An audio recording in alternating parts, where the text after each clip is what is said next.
नमस्कार। आज हम दुनिया के सबसे बड़े लोकतंत्र को चलाने वाले इस विशाल ढांचे की एक गहरी पड़ताल करने वाले हैं। आज के इस विशेष विश्लेषण में हम समझेंगे कि आखिर वो कौन सी मजबूत नींव हैं जिस पर हमारा पूरा देश टिका हुआ है। चलिए सीधे मुद्दे पर आते हैं। इस शानदार ढांचे को तैयार होने में लगे पूरे 2 साल 11 महीने और 18 दिन, ये कोई मामूली समय नहीं है। हमारे संविधान निर्माताओं ने इतनी मेहनत से 395 अनुच्छेदों वाला वो मूल दस्तावेज तैयार किया था। और कमाल की बात यह है कि ये कोई जड़ दस्तावेज नहीं है, बल्कि समय की ज़रूरतों के हिसाब से विकसित होकर अब ये 470 से अधिक खंडों और 106 संशोधनों का एक जीवंत रूप ले चुका है। आगे बढ़ने से पहले एक नज़र आज के इस ब्लूप्रिंट पर।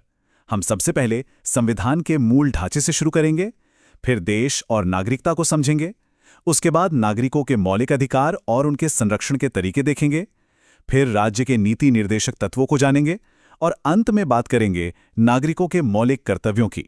तो चलिए भाग 1 से शुरुआत करते हैं, यानी संविधान का मूल ढांचा, जो है हमारी प्रस्तावना। प्रस्तावना को पूरे देश के मकसद की एक अल्टीमेट समरी या निचोड़ कहा जा सकता है। इसकी शुरुआत 1946 में जवाहरलाल नेहरू के उद्देश्य प्रस्ताव से हुई थी। ये राज्य की असल प्रकृति को बिल्कुल साफ कर देती है, एक संप्रभु, समाजवादी, पंथनिरपेक्ष, लोकतांत्रिक और गणराज्य। एक बहुत ही दिलचस्प फैक्ट ये भी है कि पंथ निरपेक्ष और समाजवादी जैसे निष्पक्ष शब्द 1976 में 42वें संशोधन के जरिए बहुत ही न्यूट्रल तरीके से इसमें जोड़े गए थे, जिससे ये साफ हो गया कि राज्य का अपना कोई धर्म नहीं होगा। अब आगे बढ़ते हैं भाग 1 और 2 की ओर, जो देश की सीमाओं और वहां की नागरिकता के बारे में बात करते हैं। भाग 1 संसद को ये पावर देता है कि वो राष्ट्र की सीमाओं को तय कर सकें। अनुच्छेद 1 भारत को राज्यों का संघ बताता है। वहीं अनुच्छेद 2 और 3 संसद को ये ताकत देते हैं कि वो नए क्षेत्रों को मिला सके या मौजूदा राज्यों की सीमाएं और नाम बदल सकें, बिल्कुल वैसे ही जैसे उत्तर प्रदेश से अलग करके उत्तराखंड नाम का एक नया राज्य बनाया गया था। और नागरिकता के मामले में भाग 2 का नजरिया बड़ा ही दिलचस्प है। ब्रिटेन से प्रेरित होकर हमने सिंगल सिटीजनशिप यानी एकल नागरिकता का मॉडल अपनाया है। इसमें नागरिकता पाने के 5 साफ तरीके बताए गए हैं, लेकिन ध्यान देने वाली बात यह है कि इसे खोने के 3 तरीके भी मौजूद हैं। जैसे अगर देशद्रोह का मामला हो या किसी और देश की नागरिकता ले ली जाए तो ये दर्जा छीना भी जा सकता है। अब बात करते हैं भाग 3 की, जो सीधे तौर पर नागरिकों के मौलिक अधिकारों से जुड़ा है। ये वो सख्त घरेलू नियम हैं जो राज्य की किसी भी मनमानी के खिलाफ एक मजबूत ढाल का काम करते हैं। अमेरिकी संविधान से प्रेरित होकर हमें मूल रूप से 7 मौलिक अधिकार मिले थे, लेकिन 1978 में संपत्ति के अधिकार को हटाकर सिर्फ एक कानूनी अधिकार बना दिया गया, जिसके बाद हमारे पास ये 6 बेहद अहम अधिकार बचते हैं जो हर इंसान को सुरक्षित रखते हैं। इन सब में आर्टिकल 19 सबसे अहम है। ये हमें 6 स्वतंत्रताओं की पक्की गारंटी देता है। संवैधानिक दायरे में रहते हुए बोलने की आज़ादी, इकट्ठा होने, संघ बनाने, पूरे देश में कहीं भी घूमने, बसने और कोई भी काम धंधा चुनने की आज़ादी। हालांकि एक बात गौर करने वाली है कि राष्ट्रीय आपातकाल यानी इमरजेंसी के दौरान सबसे पहले इसी अधिकार को सस्पेंड किया जाता है। तो क्या इमरजेंसी में सब कुछ खत्म हो जाता है? बिल्कुल नहीं।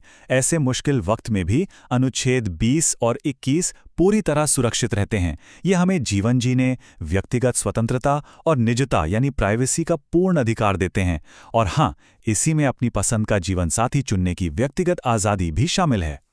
अब एक जरूरी सवाल की तरफ बढ़ते हैं, अधिकारों का संरक्षण यानी अनुच्छेद 32। जरा सोचिए, अगर राज्य या कोई व्यक्ति इन मौलिक अधिकारों को कुचलने की कोशिश करे तो क्या होगा? यही काम आती है एक डायरेक्ट इमरजेंसी हॉटलाइन। कोई भी इंसान सीधे सुप्रीम कोर्ट का दरवाजा खटखटा सकता है और इन 5 शक्तिशाली रिट्स के जरिए तुरंत न्याय मांग सकता है। उदाहरण के लिए, अगर किसी को गैरकानूनी ढंग से हिरासत में रखा गया है तो बंदी प्रत्यक्षीकरण यानी हेबियस कॉर्पस के जरिए उसे तुरंत कोर्ट में पेश करवाना जरूरी हो जाता है। ये सेफ्टी नेट इतना जबरदस्त है कि खुद संविधान के मुख्य वास्तुकार डॉक्टर BR अम्बेडकर ने अनुच्छेद 32 को संविधान का हृदय और आत्मा कहा था। वाकई, इसके बिना बाकी सारे अधिकार सिर्फ कागजी बातें बनकर रह जाते। अब इस चर्चा के अगले पड़ाव में एक बड़ा ही दिलचस्प अंतर समझना जरूरी है। एक तरफ मौलिक अधिकार हैं जो राज्य पर सख्त नकारात्मक पाबंदियां लगाते हैं और जिन्हें कोर्ट के जरिए लागू करवाया जा सकता है। वहीं दूसरी तरफ राज्य के नीति निर्देशक तत्व हैं जो राज्य के लिए सकारात्मक लक्ष्य तो हैं, लेकिन उन्हें कोर्ट के जरिए जबरदस्ती लागू नहीं करवाया जा सकता। ये पूरी तरह से राज्य की क्षमता पर निर्भर करते हैं।